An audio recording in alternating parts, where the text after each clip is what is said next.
dia, está começando o programa da Fundação ProRim. A baixa da resistência é a queda da defesa do organismo, relacionado ou não a uma patologia mais séria. Bom dia, doutor, tudo bem? Bom dia. É isso mesmo? Pois é, Vitor. Quando nós falamos em defesa, nós temos um sistema de defesa, que é o nosso sistema imune. O sistema imune, ele é um sistema que é composto por duas vertentes. Uma inata, da qual a gente já nasce com ela, com as defesas, certo, e uma adquirida, da qual nós vamos adquirindo ao longo da nossa vida. O sistema de imune inato, que é o sistema que nós já temos, é muito complexo, mas existem características especiais dele que nós todos conhecemos e às vezes nem nos damos conta. Por exemplo, a nossa pele é uma pele íntegra para proteger-nos de bactérias, de contaminações, de infecções importantes. Nosso sistema gastrointestinal, no estômago, contém ácido para proteger, ser uma barreira química para que não exista contaminação do trato digestivo, do nosso sistema digestivo, para que não tenha infecções. A temperatura, a própria temperatura é uma forma de defesa. Além disso, as secreções na uretra, a secreção normal, vaginal, aquela secreção habitual da mulher, também existe lá um componente ácido para proteger a mulher de uma infecção.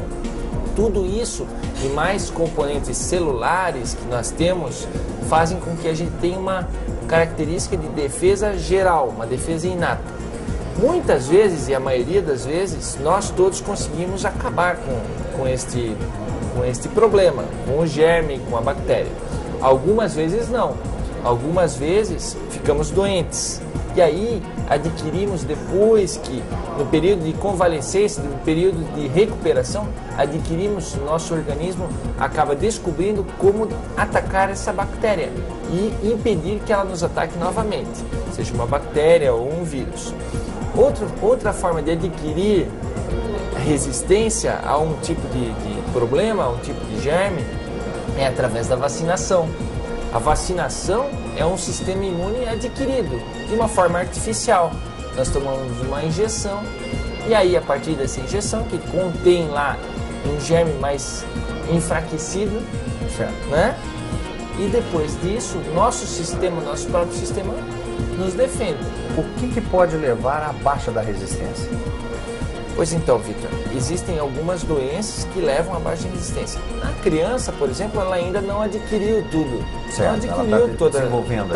Ela tem o sistema inato dela, aquele sistema que todos nós nascemos. Então, ela consegue se defender, mas ainda precisa do leite materno para adquirir algumas formas de resistência, precisa das vacinas, precisa, às vezes, entrar em contato com o ambiente, porque ela está protegida no útero da mãe. E aí, quando entra em contato, pode adquirir algumas doenças e seu sistema imune de defesa começa a trabalhar. O idoso já não, o idoso já passa a ter dificuldade em trabalhar com o seu sistema imune, já tem mais facilidade em adquirir doenças. O sistema de defesa que nós temos, existe um problema quando nós adquirimos algum tipo de doença. Por exemplo, o HIV, a AIDS. A AIDS faz com que nós tenhamos um sistema imune enfraquecido. Os transplantados renais, por exemplo, ou qualquer transplantado de fígado, coração, pulmão, as pessoas recebem uma medicação que é um imunossupressor. E nós vamos ver com a doutora Luciane Deboni um pouco mais sobre imunossupressão do paciente transplantado. É isso, né, doutor? É isso mesmo, Vitor. Vai ser uma matéria muito interessante, porque isso agrega o nosso cuidado ao paciente renal com a ciência, o que nós fazemos todos os dias em prol dos nossos pacientes. Então, vamos lá para a ProRim.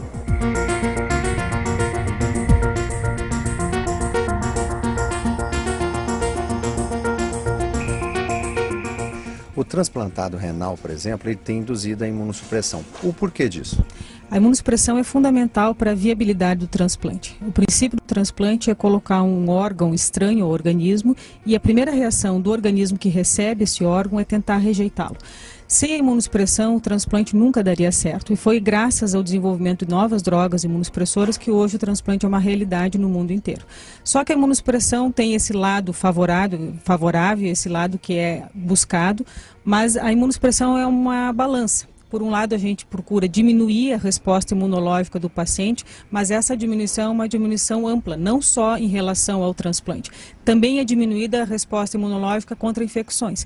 E essa é a balança que deve ser, esse equilíbrio é que deve ser buscado na imunossupressão. Uma imunossupressão que permita que o órgão seja aceito, mas não tão pesada, não tão intensa que favoreça demais o desenvolvimento de infecções oportunistas que possam comprometer a vida do paciente. E no caso, essa imunossupressão, ela é estimulada o resto da vida? Sim, a imunossupressão ela é mais intensa logo no começo do transplante, nos primeiros meses do transplante, e as doses das medicações, ou mesmo o esquema de medicação, pode ser modificado e reduzido ao longo do tempo, mas não é possível que o paciente pare de usar a imunossupressão por mais tempo que ele tenha esse enxerto funcionando, 10, 15, 20, 30 anos. Nesse caso, ele não fica vulnerável a outros tipos de patologias? Sem dúvida, o transplantado ele é um imunossuprimido, é como se fosse uma AIDS induzida. A imunossupressão faz com que ele tenha muito poucas defesas às infecções que numa pessoa normal seriam banais, no transplantado sempre são infecções que preocupam muito. Por isso que a nossa orientação sempre em relação ao paciente, que qualquer sintoma, qualquer febre, qualquer alteração, ele busque o centro de transplante, que é um paciente diferente dos outros e talvez um médico não treinado no transplante não vai saber valorizar esses sintomas. Bom, só para esclarecer, o transplantado renal, ele não tem AIDS. Sem dúvida. Para as pessoas entenderem, é a mesma suscetibilidade que ele tem em relação à infecção. Mas não é, assim como o paciente com AIDS faz muitas infecções, o transplantado é essa preocupação.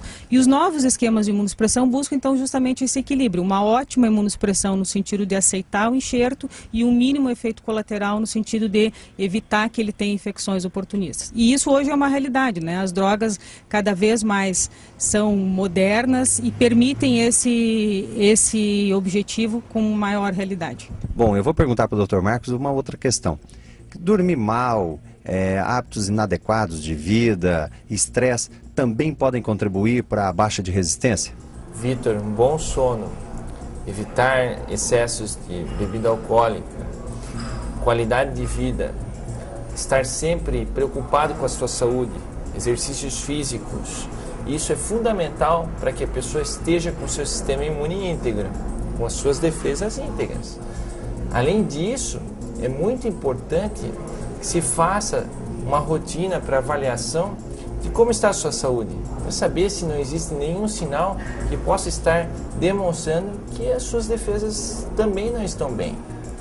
Vitor, é fundamental que todos nós estejamos preocupados no dia a dia com a nossa vacinação, com os nossos hábitos do dia a dia, com uma boa dieta, porque isso é que nos traz o fortalecimento do nosso sistema de defesa.